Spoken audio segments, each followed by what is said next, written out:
Frank Cownie, and welcome to this edition of City Spotlight. This month we're at the Gas Lamp at 1501 Grand Avenue, and we're going to meet also in our second segment with Dan Dickinson of Clean Hands Solution, and we're going to hear all about his business in natural cleaning and sanitizing solutions. Stick with us. I think you'll have some fun.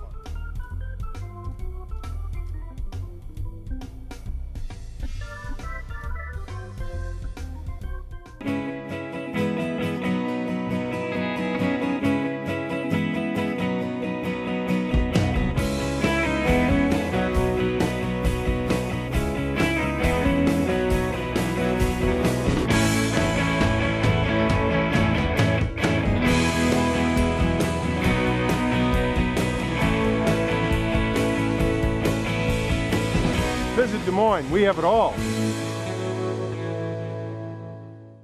With Des Moines' new smart card parking meters, there is no need to carry around a pocket full of change. There are over 1,000 parking meters that now accept the new smart cards. Use your smart card at downtown meters. Insert the card and buy time on the meter. Come back, insert the card again, and the remaining value is refunded back to your card. You can purchase smart cards at any one of the 3 vending machines, which are located at City Hall, the 3rd and Court parking garage, and the 9th and Locust parking garage. Get yours today and leave your change at home. They say the secret to a good dog is a tired dog, and that's why dog parks are so important. They encourage people and their pets to exercise and socialize together. I've had dogs all my life, and this is Marley, and this is Moses.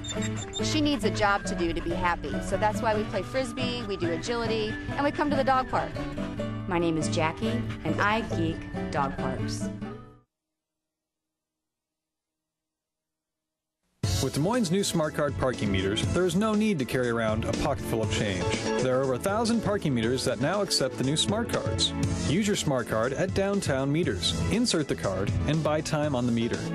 Come back, insert the card again, and the remaining value is refunded back to your card. You can purchase smart cards at any one of the 3 vending machines, which are located at City Hall, the 3rd and Court parking garage, and the 9th and Locust parking garage.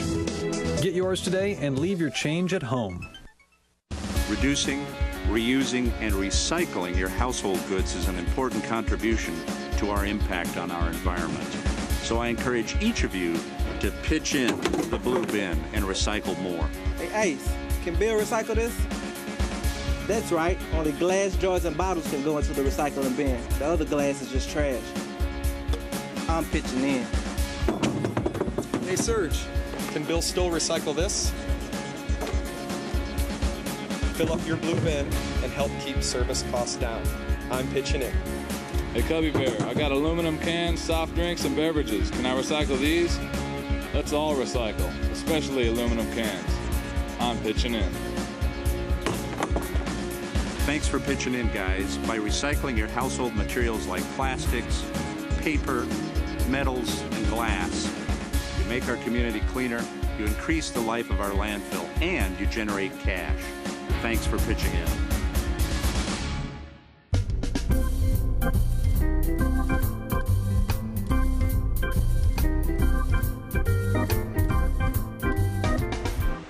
Welcome back. We're here at the Gas Lamp at 1501 Grand Avenue, and with our new proprietor, Frank Farrel. Hello. Frank, talk to us a little bit about sort of the transition. We used to have Blues on Grand up here, and here we are now.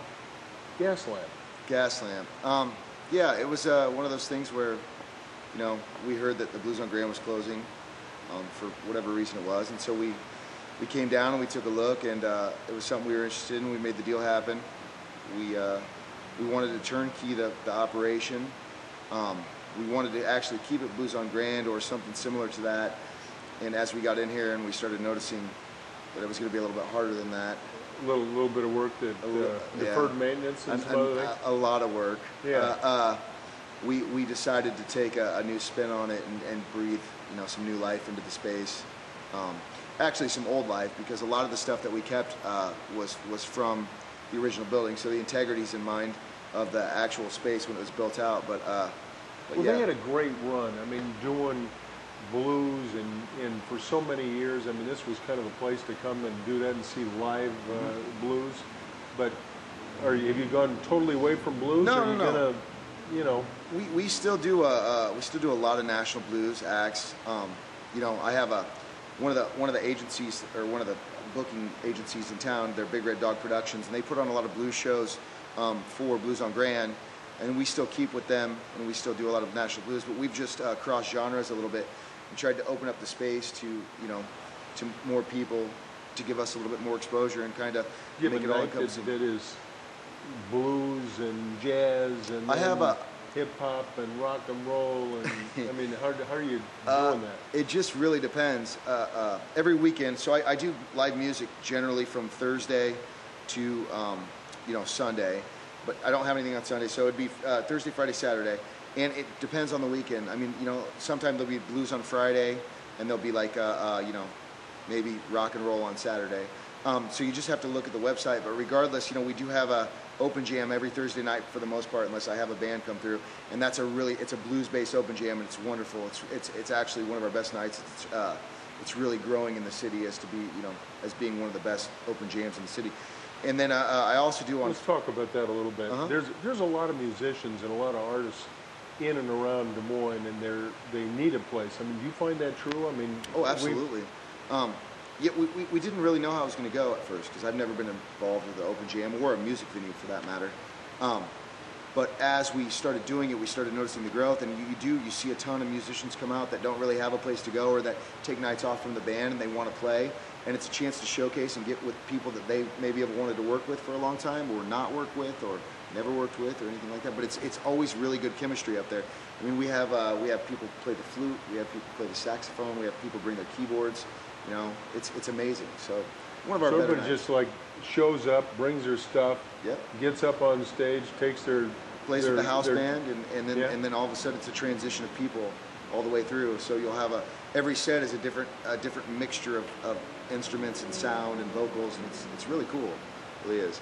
Do they get voted off the stage, or do they just get so much time up there? I think all the artists that have done it, actually, I've never heard a bad person. Maybe one, but I don't think I've heard a bad artist up there. So it's been a great night for us. And then the other one that I wanted to specify is on Friday night. I have Blues on Grand had a work release party, and it was a blues-based work release, or soul music and blues. So we carried on the tradition, Gaslamp work release, every Friday at 4:30, and it's 4:30 to 7:30. There's a band called Something Doing. They're a soul band. We do a lot of covers, and they come and play, and it's wonderful. It's actually probably one of the best afternoons that we have, one of the best happy hours that we have, and this place fills up. People have a great time. You see people dancing around, partying, and it's wonderful.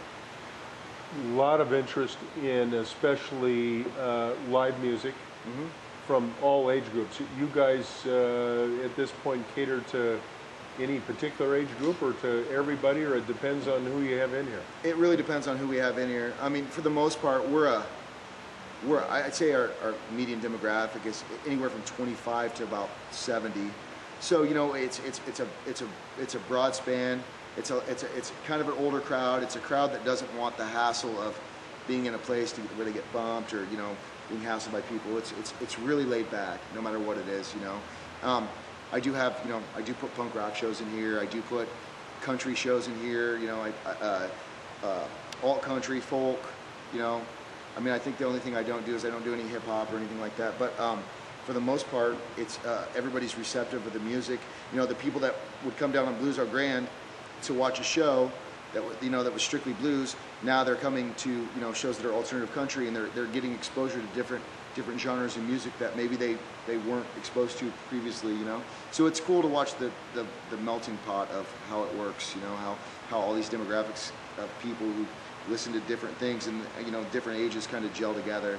It's kind of nice, and that's what we have. It's a very eclectic mix of people, but it's wonderful and always works out. Okay, so let's talk specifically. You have live music, usually Thursday, Friday, Saturday, maybe Sunday.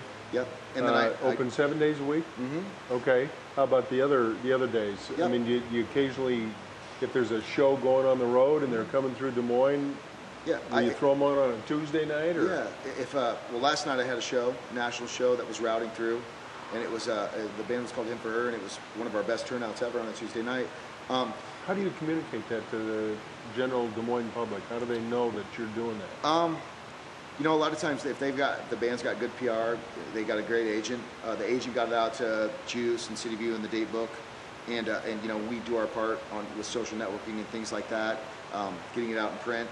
So that's really the only way you can do it, and other than that, word of mouth. And I think that's how that worked.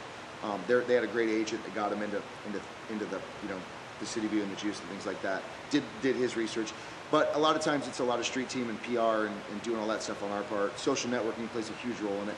But yeah, we do fill, you know, just depending on the show and depending on the routing dates, we do have, I mean, if you look at the website, there might be something on a Monday, there might be something on Tuesday. Generally on Wednesdays, we do have things, you know, at least 2 times a month.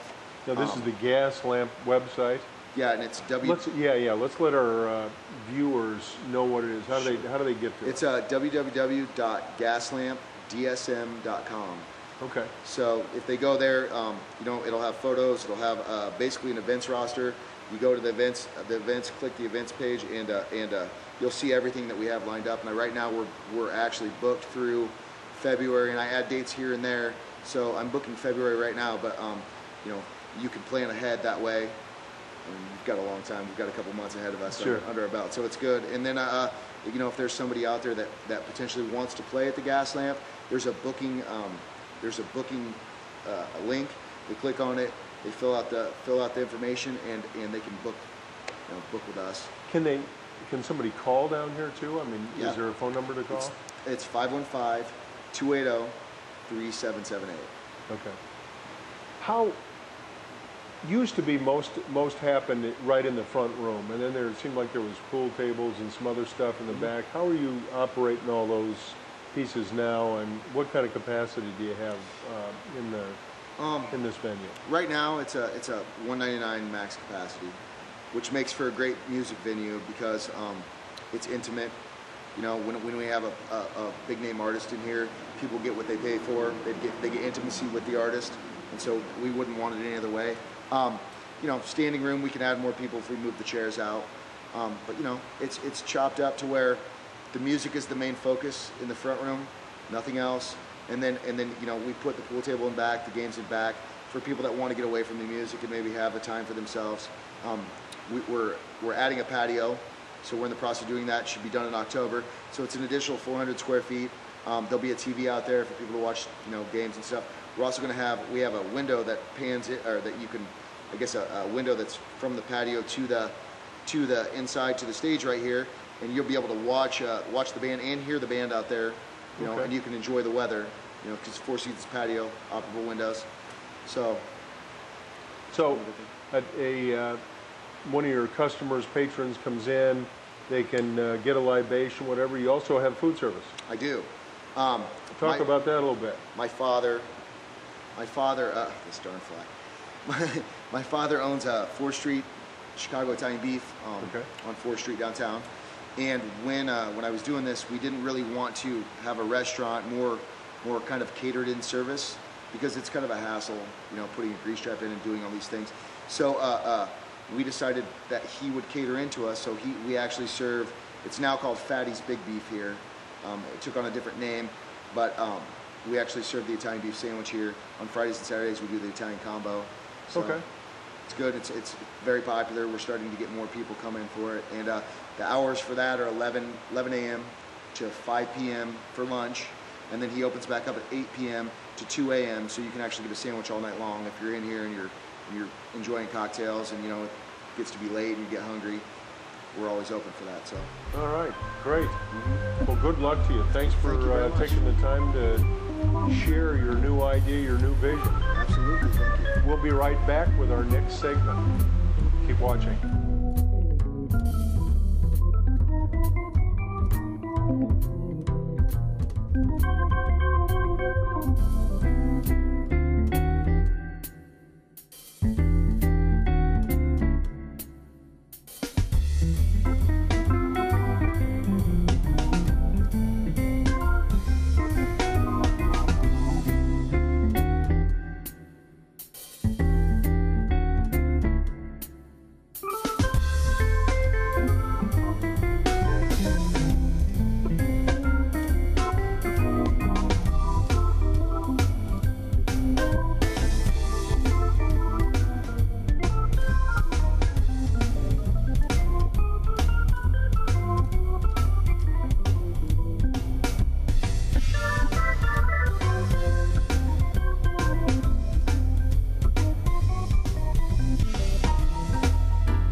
Moines' new smart card parking meters, there is no need to carry around a pocket full of change.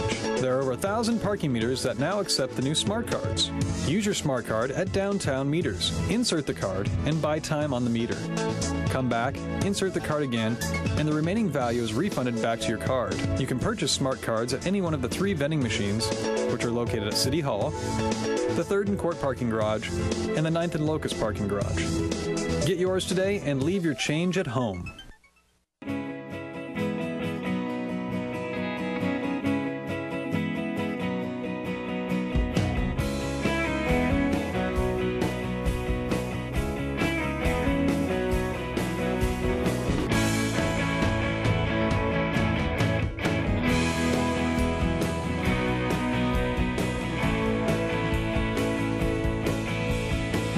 Visit Des Moines, we have it all. With Des Moines' new smart card parking meters, there is no need to carry around a pocket full of change. There are over 1,000 parking meters that now accept the new smart cards. Use your smart card at downtown meters. Insert the card and buy time on the meter. Come back, insert the card again, and the remaining value is refunded back to your card. You can purchase smart cards at any one of the 3 vending machines, which are located at City Hall, the 3rd and Court parking garage, and the 9th and Locust parking garage. Get yours today and leave your change at home. Growing up, my entire family was musical. Baroque music has so many different moods to it. Love and peace and comfort to sadness to energy. There's a lot of power to playing the organ, especially when I open up all of the stops and add the heavy bass. When you feel the organ rumble, you know you've got power behind that instrument. My name is Mary Ann. I'm a librarian and I geek Baroque.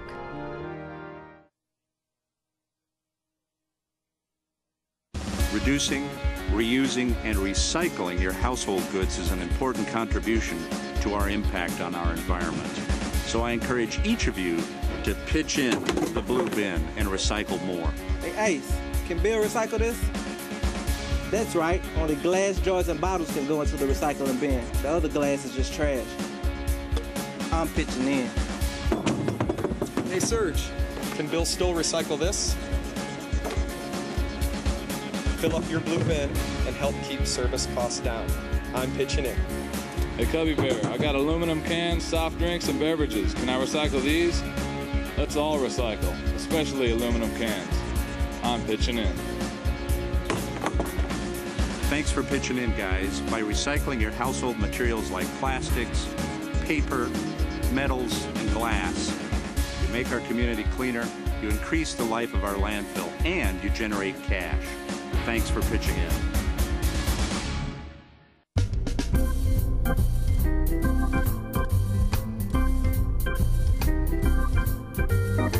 Welcome back to City Spotlight. Hope you found something on our community calendar that you and your family can enjoy in and around our capital city. With me now is Dan Dickinson of Clean Hands Sanitizing. Welcome to City Spotlight, Dan. Thank you, Frank. All right. How long have you lived in Des Moines? My whole life. All right. I was born here, and then my family moved us back to Maryland for about a year. My dad was in the Army. Okay. So I guess not my whole life, but we were only there for about a year or so, and then came back to Des Moines, and I've been here ever since. Okay. Go to high school here and grade school? I went to Meredith Middle School, and then I went to Hoover High. I went to Roosevelt for a year. I know you attended Roosevelt. So I did a little moving around, and I've made myself comfortable. Absolutely. Well, yep. Des Moines is a great place, and you went to 2 great high schools. Yep. How did you get involved in this business and with these ideas in your clean hand sanitizing products? It was an idea that I nursed probably for about 6 months to a year before I ever finally did anything with it. Mm-hmm. Our son was playing at a playground, and he got into something that I didn't know what it was, and it was really gross. And I thought to myself, there needs to be a solution to sanitizing these places, playgrounds, daycares, etc., safely, and not using products that if people do get their hands on, they don't want in their mouths, and sure, that can poison and be bad for people. So I thought there needed to be a solution to doing it a green way, doing it more safe for the environment and more safe for people at the same time. And I just started researching on the internet on what was natural and what supposedly did things. And I got in touch. During that time, I heard that Iowa State University will test things for you if you send them up, and they'll send you results back. Sure. So I just started making phone calls, and I got in touch with Rob Hubert, the microbiology professor, and he invited me up. And I told him what I wanted to do, and he said, well, first you need to do A, B, and C, you know, testing in public, and testing your products. And he sent me out with this big kit. I went out and tested some outside playgrounds and some indoor playgrounds, and our home, our bathroom. Sure. And of course we found a lot of gross things, you know, Sure. some E. coli's, some Klebsiellas, some staph, of course. And we took our And results. so this stuff takes care of all of that? You betcha. It sure does. How quickly? On I mean, within contact, moments, or? yeah. Okay. I mean, that's what the hydrogen peroxide does. What the H2O2 does is it goes in and it creates basically these radicals, these oxygenated radicals that go in and take things from the bacteria that they need to survive. And they destroy the membrane and just, I mean, there's no resisting hydrogen peroxide or alcohol. But I wanted to stay away from alcohol and go more natural. Sure. So what worked pure, and then started diluting it. Okay. And see how weak we could go, and it could still have an effect. All right. And then so we mixed, that's clove oil, hydrogen peroxide, and water. Okay. That makes Clean Solution 1. All right. And then Clean Solution 2 is the grapefruit seed extract. And that differs from Clean Solution 1. So what the clove oil does is it acts, you know, when you spread it out or in your hands, it leaves a really thin, smooth, soft surface that acts as a protective barrier from bacteria growth. And actually, in some cases, we found that it lasted up to 48 hours. But with most of our testing, we found that it shows trends of 24 hours. So after it dries, its effect is gone. It has to stay damp to be effective? Yeah, for up to about 24 hours. Okay. You know, with our plates, it lasted about 2 weeks before the plate finally dried out, and that was without reintroduction of any other bacteria or humans. You know, that was just. So what do you do with this stuff? You put it on the hands, but you also put it on countertops. Yep. And. Yep, I love using it on my hands. Honestly, it makes your hands so soft and moistens them back up. My hands are always really dry, but that's not the main thing that you use it for. It's for sanitation purposes. And yes, I like to use it on my hands. At home, my wife uses it all over the house, cleans all the countertops, the bathrooms, all that stuff. And it's great. So how many products do you have now? Just 2. Clean Solution 1 and Clean Solution 2. Okay. With any thoughts going other places to do other things? Well, I'll tell you, Frank, what my long-term goal is to establish these products as sanitizers, and then eventually have a service. When I first started, my first idea was to have a service that used natural sanitizers, and there were none out there. And the service like a cleaning service? Or a sanitation service for like playgrounds, daycares, toys, doctor's offices, workout facilities, anything that involves a lot of human interaction. Mainly with Clean Solution 1, that's my main solution. And then the Clean Solution 2, like I said, what differs is the Clean Solution 2 doesn't have the shield that, that's like a surface kill like any other product you can find in the grocery stores. And then the Clean Solution 1 has the protective shield, so that's how those two differ. And I think that Clean Solution 1 would be great for anywhere public, playgrounds. It's safe for humans to touch it and be on their skin and to be around it. How do you market your products? Well, that's actually one of our next steps. That's what I'm involved with right now. This is part of my next step with Clean Hand Sanitizing is marketing these products. Are you doing this full time, or you do something else? This is what I do full time. I used to work at Fairway in the meat department. That was my last job. Well, this might be good to put on the counters as they're cutting meat. That's right. That's one of the places that we'd like to market to eventually is food prep areas, meat departments. They actually use hydrogen peroxide solutions in like mass production places where they bring the animals in and they cut them down to sides. You know, they clean these outer layers of the meats with a hydrogen peroxide solution because it is safe. So I wanted to find another use, because you couldn't just use cloves by themselves. You had to dilute it down, and I wanted to find something other than what we found that had effects. I wanted to find something else that was natural, that just destroyed bacteria, and that's the H2O2. Mm-hmm. So what you have in that bottle is 100% natural, no artificial chemicals or anything like that. But you have to, looks like we need to shake it before you use it. These are our free marketing labels. We actually handed these out during the Iowa State Fair this year. We did about almost 300 at the fair, and then did a few during Beaverdale days over in Beaverdale. Yeah.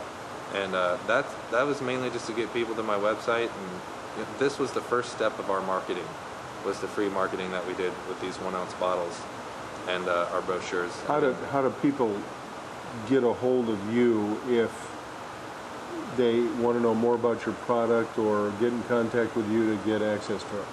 My website, chs-info.com. Okay. And that's got all my phone info and my email and more information about the products. Okay. And, yep. And then how would they buy this? Buy these little containers, or do they buy it by the case full, or the?